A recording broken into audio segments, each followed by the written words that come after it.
My name is Mar Monroe, and I want to tell you about the 93rd day of my marriage. It was a Tuesday night at my mother-in-law's house, a night that should have been unremarkable, but it turned out to be the night someone tried to make me pay rent on a home I already owned. I should tell you a little about myself, because it matters to the story. I work as a risk analyst for an insurance company. My whole job is to find the tiny mistakes in things that look perfect. I look at papers all day long, and after 11 years of doing it, I can usually see the shape of a lie before I can prove it is there. I trust two things in this world: how money grows over time and a printed receipt. I bought my apartment 4 years ago with $72,000. I save entirely on my own, one careful dollar at a time. I remember the day I sent that money to the bank more clearly than I remember saying my wedding vows. When something upsets me, I do not cry or pace the room. I open my computer, put my numbers in a straight line, and stay there until I can see the truth. It makes me feel calm, the way some people feel when they sing in church.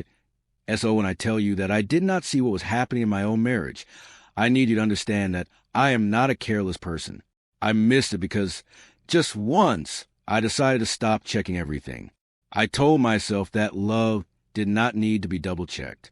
That was the only mistake in this entire story that was truly mine.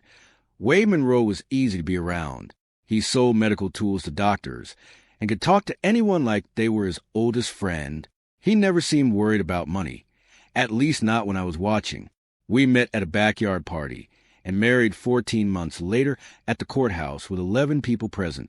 I liked him because he laughed at my dry jokes about bank loans. After the wedding, he moved into my apartment on Carroll Street. It made simple sense. I owned the place outright, and his lease was almost up. His mother, Glenda, lived across town in an old house on Fenmore Street, where she had been for 40 years. We were not living with her, and at first that felt like plenty of distance. Wade was open about one thing. He was not good with money.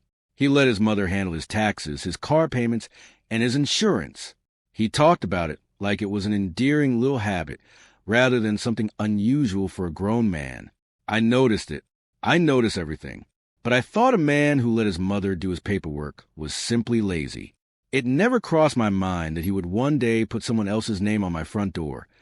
The first sign came 3 weeks after the wedding. I came home to find the lights already on. Inside, Glenda was rearranging my cups and plates in the kitchen cabinets, a large ring of brass keys on the counter, beside her purse. She smiled at me as though I were the visitor. She said, "Oh, there you are." By the end of our first month of marriage, she had a routine. She came every Tuesday with her key, a key Wade had made for her, without asking me first. She cleaned and tidied, but she also moved my kitchen knives to a drawer she preferred and threw away my dish soap to replace it with her brand. Everywhere she went, she left the smell of lavender hand cream clinging to the counters and even the handle of the refrigerator. She started calling my things the family things. My grandmother's chair became that chair we have. It sounds small, and that is exactly why it works. It is a slow and quiet way of taking over. I did not argue with her about the knives. I was watching and waiting. In my job, you do not challenge the first strange thing you see. You write it down and wait for the second one. I wrote down the key, the cream, and the way she spoke about my possessions as though they already belonged to her. Point one Tuesday, she ran her thumb along my kitchen counter and asked in a very soft voice whose name was on the paper for this apartment. I told her it was mine. She smiled and said, "We will see about that." I did not know then that she already had a plan in motion. At 21 days after our wedding, Wade placed a folder on the table and told me we needed to do some estate planning. His mother's lawyer had suggested it, he said. He said we should add his name to the house papers, so I would be protected if anything ever happened to him. He used the word protected twice. I did not simply sign without looking. I asked him why adding his name to my property would protect me. I asked why his mother's lawyer was drawing up papers for my home. He had smooth answers, and his hand was warm on my arm. But I was still me. Before I signed, I went to my filing cabinet, pulled out the paper proving my $72,000 payment, placed it in my own folder, and told myself that as long as I had my papers, I would be fine. Then I signed. The document was called a quitclaim deed, and it made Wade a joint owner of my home. What I did not understand was that adding his name gave him access to the value I had built, and he was already planning to use it on the 93rd day of our marriage. We sat at Glenda's table finishing a pot roast dinner. Wade was there, and so was his sister Tessa. The conversation was ordinary until Glenda set down her fork, reached into her sweater pocket, and pulled out a small folded piece of paper.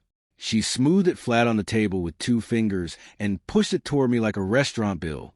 On it was written $1,000, and beside it the words monthly rent. She looked at me with an expression that appeared kind but was not. She said that since I was now part of the family, it was only fair. She said my apartment was family property now, and it was time to make things right, that I did not get angry. I smiled at her, a real smile, and said that if I had to pay rent, I would simply go back to my own apartment. In my head, it was my apartment. I had paid for it, and my name was on the papers. But the room went very quiet. Tessa stopped eating. Glenda's smile went stiff. Wade looked at me as though I were speaking a foreign language, and then he laughed. He asked what apartment. That laugh hurt worse than the rent demand. He did not laugh like someone covering a lie. He laughed like someone who genuinely believed I owned nothing. To him, there was no apartment that belonged to me. There was only a family home that I happened to live in. Tessa leaned in and told me that family shares everything, and that I should not be selfish about a roof over my head. Glenda nodded, looking proud. I could see clearly that they had discussed this before I arrived. They were not asking me a question. They were telling me what had already been decided, that I said nothing more that evening. I helped with the dishes, thanked Glenda for the meal, drove back to my apartment, and sat in the dark for a long time. Then I turned on the light, opened my computer, and started a new file. I typed one question: what does Wade think he owns? For the following week, I acted as though everything was normal while I looked at everything. In our bank account, I found it quickly, because neat mistakes are almost always deliberate. Every month, $1,100 moved automatically to an account I did not recognize. 3 months, $3,300. Gone without any explanation I had agreed to. Messy errors are accidents. Tidy recurring numbers are plans that I gave Wade one opportunity to tell me the truth. Over breakfast, I asked about the transfers. He did not look up from his phone. He said it was probably old bank fees, something he had set up a long time ago. But the transfers only started after we were married, and a person telling the truth does not lie about when something began. Then I remembered the thick folder from that Sunday. Wade had flipped through the pages quickly and kept talking, so I would not read them carefully. He had called one document a rate lock, said it was to get a better deal on the house loan. I had signed because I wanted to trust my husband. I felt sick briefly, and then my professional brain returned. From that moment forward, I treated my marriage like one of my files at work, that I paid a small fee to access the public records from my address. Anyone can look at a deed or a loan document if they know where to look. While I waited, I found a new name in our banking history, a company that handles second mortgages. All the pieces were arranging themselves. The moving money, the thick folder, Glenda making her inventory of my furniture with her little notebook, calling everything the family things, and saying it was for insurance purposes. I know insurance. There is no reason on earth a mother-in-law needs to catalog a daughter-in-law's chairs for any insurance company. The records confirmed what I had already suspected. 21 days after the wedding, Wade's name was added to my deed. 19 days after that, a significant loan was taken out against property using both our names. The money from that loan went directly to pay the mortgage on Glenda's house on Fenmore Street, with the remainder clearing Wade's hidden credit card debts. They had used the $72,000 of value I built over years of careful saving to rescue themselves. The rent Glenda demanded was simply a test to see how much further they could push. I also learned why Glenda was so frightened.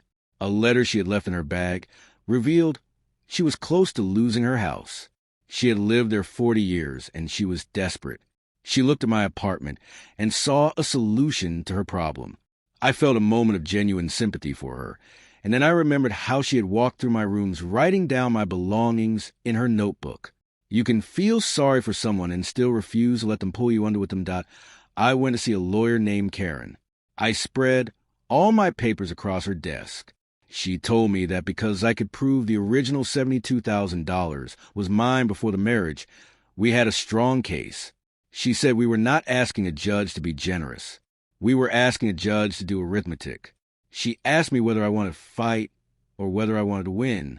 I wanted to win. For 2 weeks, I quietly gathered every piece of proof I could find. Bank records, the deed, the loan documents, the original payment confirmation. I made copies of everything and stored them somewhere only I could access. Then I asked Karen to begin the divorce proceedings. Glenda called me soon after and told me the first month's rent was due. I told her I thought we should meet as a family to make things official. She was pleased. Thinking I was about to hand over money, we gathered on a Sunday at her house, her brother Ray included. She opened the meeting by saying how glad she was I was being mature about everything that I put my folder on the table. I told them I wanted to look at the numbers together. I showed them the deed. I showed them the $72,000 payment receipt, predating the marriage by 4 years. I showed them the loan Wade took out and traced exactly where every dollar went. The room went completely silent. Glenda said I had plenty of money and should be willing to help the family. Wade said he had always intended to pay it back and that his mother had told him it was acceptable. Tessa started raising her voice. I told her calmly that I also knew about the $15,000 she had moved from our joint account for her own business. She stopped talking. Ray looked at the papers for a long moment, then told Glenda plainly that the apartment belonged to me, and that was the end of the matter. I gave them 2 options. Either Wade signed the property back into my name alone and assumed responsibility for the loan himself, or we went before a judge and placed all of these documents into the public record.